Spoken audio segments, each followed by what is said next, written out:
jirtu jaalatamtoota kabajamtoota tasliimatuuf nageenya rabbii kan kabajaa iddoo jirtan isiniif haa ta'u isiniin jedha. Araan tana deebiin dhufee jira. Sammuna kana iddoo takka ni badee deebi'ee waa jedhamuuf hin deebi'ee bakka nagaa taatanii nageenya rabbii guddaa iddoo jirtan isiniif haa ta'u isiniin jedha. Aayila tasliimaan nagaan rabbii guddaa haa ta'u akkam jirtan jaalatamtoota kabajamtoota hordoftoota kiyya bakka jirtan hunditti nageenya rabbii isiniif haa baay'atu. Ramadan dursee chaayinaala koo like share subscribe naa godhaa malee isiniin jedha. Ni bari sammuna kana iddoo takka biizi ta'ee fayyadama inshaallah akkasii deebi'ee jechuudhaaf hin dhufe arantaan isinuma yaadeen dhufe gara miidiyaa irra sammuna kana bubbuluu jira walitti hafu jira. Akkam jirtan isiniin jedhan illee nagaadha galni rabbi guddaaf haa ta'u bakka naga jiraattan jaalatamtoota kabajamtoota hordoftoota tasliimatu arantana akkanumaaniin dhufee Rumah waan adda qabadhe sun dhufnetti yaada sun dhufne baduuf fagaadhumaaf hin dhufe jira jechuuf waan dhufe chaayinaala kiyya like share subscribe godhaa na hordofaa na jajjabeessaadha irra caalaan warra viidiyoo kee ilaalu warra subscribe hin godhini na kanaafuu share like subscribe godhaadha maatii kee dabalamaan isin jedha warri share keessaa warri subscribe hin godhin subscribe godhaa maatii kee dabalamaan isin jedha. Ini beramu wanni Roma nanti erot dapat media rata kamu untuk ini dunia jerani isaan lima jennan warutan ustaz Arab sujudan beliau kia dalam iras waru ustaz ke sujudan ustaz Arab sujudan Arab snailchu wallahi itu takka wan amatul fatuda ustaz kan imo tay kan TikTok tay kan Facebook tay namni karawan rabbi ratna barsisu TikTok nam sir burat wan kayir dalagani barno ta kayir barsisun wan tokko imo nam bira wan biratin hase video wala wan biratin hase urat barnoota diin barsiisuu waan addaati kuniyyuu oolmaa guddaa rabbiin jazaa isaaniif haa kafalu ustaas Arab sana isin jechuu barbaadaati illee godhee react illee godhee waan hin taane illee asumatti babal'isee namaanis waldhabulleen fedhu garuu immoo obboleewwan kiyyaa dhiiraa fi dubartiin illee bakka jirtanii wallaahi rabbiin isin haa eegu keessaa kun waliin beekne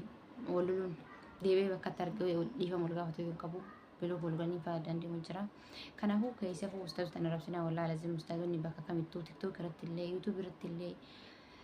gama kaminuu imo irratti illee diin rabbi barsuu jiranii warroota yeroo baay'ee sheekotaa sheeka TikTok sheeka maalii sheeka imootii sunni ustaaza imootii jedhamu.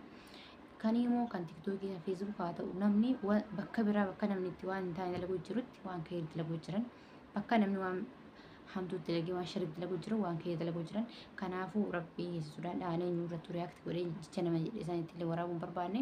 namni daawwate namni arge jedhama. Kanaafuu rabbiin isin haa eegu arraba keessantii fadha rabbiin isin haa tiisu jechan taan ustaaza barsiisaa diin rabbiitiin hin tuqinaa ammallee ustaazotee gama imuuf gama TikTok gama kamittuu argama hundaayyuu TikTok namni itti sirbee nashiidaa qophaa'ee lafa jiru qopheessaa salawata nabii keenya rabbusa salawata rabbi wasalaamu alayhi suuraa fi maxxansaa viidiyoo hojjetaa waliin caalatti ustaazonni waan gaarii barsiisuu jiran gama kamiinuu kayiriin kaarma shaarii gad dalagamtu kayiriin dalagamtu kun otoo namni hoo asiin sheekonni quraan barsiisuu jiran zoomii garaagaraa irratti TikTok irratti illee namni ittiin barsiisaa jira. Live fatanii gaafii gaafataa deebisaa namni baay'ee waan baay'ee irraa hubataa jira namni gurri isaa banaa namni qalbiin isaa banaa kanaafuu gama naannilee kan isin dhawu baay'ee keessi obboleewwan kiyyaa rabbiin warra khayrii irratti wajjabeessuu kayyiroo walii dhaamus rabbiin waa godhu isin bitanii waan hin taane hojjettanii arrantaan dhugaa dubbachuudhaaf yeroo ilaalu nama sheekaa rabsuu nama sheeka xiqqeessuu akkuma kamiinuu obboleewwanummaan warumtu gurgu TikTok irratti asii achiin haala garaagaraa irra bultan fi warabsuun isin waan ulfaataadha. Wanta kana rabbiin isin atiisuu fi irratti rabbiin isin ajabeessuu hamtuu warra rabbi isin atiisuun isin jedha.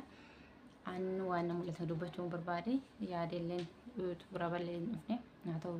viidiyoo raballee hin dhufne haa ta'u yaada qabu ibsachuun barbaadeeti. Akkas isiniin jedha. Karaa kamiinuu rabbiin warra khayrii hojjettu khayrii jirtu rabbiin taasisu rabbiin hamtuu duraa taasisu inshaallah. Ini dura isa kana arantana kan yaade dhufe dubbachuun waan barbaachisan dubbachuu mirga waan ta'eef dubbachuutti jira dhiifama irraa taa'adhalleeni na ayyuu jedhanii maqaa nama dha'uun baay'ee namatti hin tolu haa ta'u immoo akkanumatti yeroo baay'ee namni yoon ustaazonni gorsan ustaazonni illee karaalee ittiin nama gorsan jira nama arrabsaa nama dalansa beeksisanii namni sun akka waan sadha cimuu nama taasisa malee obbola nama hin deebisu yeroo nama gorsan karaa makayreetiin jechuma makayreetiin haala nagiyaatiin والبورصة وان غاري رتول جبي سنة سنين جنا أنا مسي عرب أبولين كنا فيديو dheeressuun barbaanne oma xiqqoo yaaduma qabsiisuu barbaade eegumaan gama yuutuubii dhufee eegan gama viidiyoo waraabuu dhufee dheeni ni badee samuun adeemu inni dhufaa bisiin ta'ee na hangasii yuutuuba kiyyaa share like subscribe godhaan hordofaadha inshaallah yeroo taanutti waan babbareedaa fakkeenyaan piraankiinis jira piraankii garuu baay'ee dalaguun fedhu haa ta'u gaafiif deebiillee nama wajjin ta'uuf baay'ee uummata kaamera seenuun barbaanee jira. Kana kanatu naquunnamee malee wantoota baay'ee jira. Wantoonni wal dhaaman wal dabarsanii hanga viidiyoo biraatti wal deebiinu share like subscribe godhaa yeroo biraa inshaallah waan keeritti dhufaa. Assalaamu alaykum warahmatullahi wabarakatuh.